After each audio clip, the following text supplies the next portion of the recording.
What pertinent. Aunque se trate de una columna de opinión, ha sido y siempre será mi propósito que, en la medida de lo posible, mi criterio predomine tan solo cuando elijo el tema que abordaré en cada columna, así como cuando asigno el título a cada uno de mis escritos. Lo anterior por cuanto en lo que atañe al contenido, mi finalidad es la de presentar datos verificables para que, una vez leída la columna, las personas tengan elementos objetivos e imparciales suficientes que les permitan comparar con otra información que tengan y así decidan si coinciden o no con mi postura. Y nada como el Índice Mundial de Crimen Organizado juiciosamente elaborado por la Global Initiative Against Transnational Organized Crime, GITOC, para honrar este noble propósito. Antes de abordar las posiciones que para nuestra deshonra y vergüenza como nacionales hermanos ocupan Guatemala y Colombia en este indicador, me referiré de manera general a los elementos y particularidades que tiene este índice. El primer componente del índice es el delito, componente que a su vez está conformado por dos subcomponentes, a saber, los mercados y los actores delictivos. Los mercados delictivos comprenden los sistemas políticos, sociales y económicos que rodean todas las etapas del comercio y de la explotación ilícita de bienes o de personas. En lo que a los actores criminales respecta, estos están divididos en cinco grupos diferentes dependiendo de sus estructuras y capacidad de influencia. Los cinco tipos de actores criminales son los grupos mafiosos, las redes criminales, los agentes del Estado, los agentes del sector privado y los agentes extranjeros.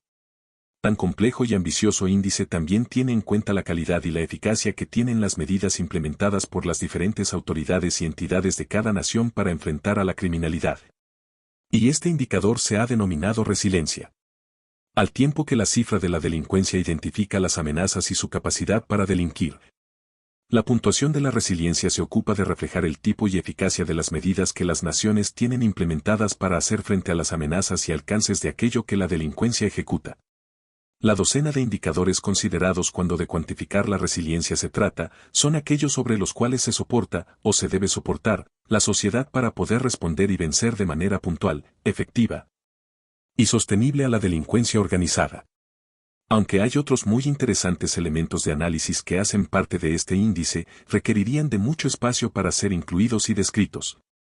De ahí que previo a ilustrarles con respecto a las vergonzosas posiciones que ocupan nuestras naciones Guatemala y Colombia, considero importante mencionarles que para este índice también son tenidos en cuenta factores como la concentración geográfica del mercado de lo ilegal, el número de personas afectadas por este mercado o involucradas en él, la violencia imperante y la oferta, disponibilidad de lo que se comercializa de manera ilícita. La evaluación de los actores criminales abarca la medición de la capacidad organizativa y el nivel de sofisticación de los grupos criminales, así como su influencia general en el Estado y en la sociedad en general.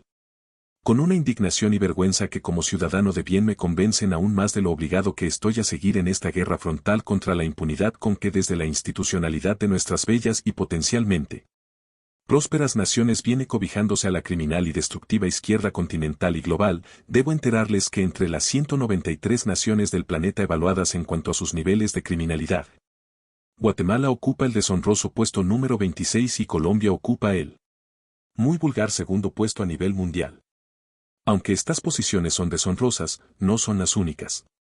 Entre las 35 naciones del continente americano, Guatemala se hizo al 9º puesto en este podio de la vergüenza, siendo superada por mi patria Colombia, que ocupa el vergonzante primer puesto. Para terminar, y siendo más específico en cuanto al vergonzoso puesto que ocupan estas naciones hermanas en el ranking de aquellas con mayor criminalidad, resulta que entre las 8 naciones de Centroamérica, Guatemala ocupa el 4º puesto, en tanto que Colombia, insisto, para mi dolor e infinita vergüenza, ocupa el primer puesto entre las 12 naciones de Suramérica. Colombia ha tocado fondo, y no es para nada bueno que el señor presidente de Guatemala sea tan cercano al usurpador de la presidencia de Colombia, la actual potencia mundial de la criminalidad tan solo superada por Myanmar. En lo que tiene que ver con el ranking de la resiliencia, es decir, con las entidades y medidas que cada nación tiene para enfrentar a los criminales. Aunque los puestos ocupados por nuestras naciones hermanas tampoco arrojan tranquilidad. Si permiten consolidar la convicción con respecto a que no se trata de una responsabilidad atribuible a la falta de una institucionalidad que permita enfrentar y derrotar a criminales, sino más bien que es el resultado de una muy evidente falta de voluntad y de compromiso para con lo lícito de parte de nuestra cada vez más insaciable y criminal clase politiquera. Cuando comparadas con la institucionalidad, normatividad y autoridades que tienen las 193 naciones del planeta para combatir la criminalidad. Infortunadamente Guatemala es muy vulnerable por cuanto ocupa el muy preocupante puesto 127, en tanto que Colombia ocupa el puesto 50. Es decir que, no obstante, y que la presidencia de Colombia ha sido usurpada por un criminal de la peor calaña, de mediar voluntad y compromiso por parte de las personas que ocupan altos cargos en los tres poderes públicos de mi nación, y gracias a la institucionalidad existente pero infortunadamente no respetada, hay como poner fin al terrorismo de Estado del que estamos siendo víctimas ahora. A nivel continental, desafortunadamente las cosas tampoco pintan bien para nuestras naciones con respecto a la resiliencia. Capacidades institucionales para enfrentar y derrotar a los criminales. Guatemala ocupa el puesto 26 entre las 35 naciones del continente americano, y ocupa el puesto cuarto entre las 8 naciones de Centroamérica, en tanto que Colombia ocupa el puesto 7 entre las 35 naciones del continente americano y el puesto 4 entre las naciones de Suramérica.